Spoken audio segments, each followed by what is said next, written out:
தலையணை பூக்களில் எல்லாம் கூந்தல் மனம் வருதா? குறு குரு பார்வையால் கொஞ்சம் கடத்திரியே. குளிருக்கும் நெருப்புக்கும் நடுவில் நிறுத்துறியே. வேறே என்ன வேணும்? நேரில் வர வேணும். சத்தம் எல்லாம் முத்தம் தர வேணும்.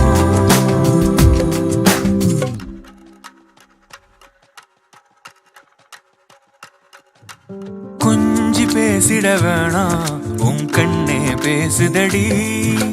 கொஞ்சமாக பார்த்தா மழை சாரல் வீசுதடா. நான் இன்னார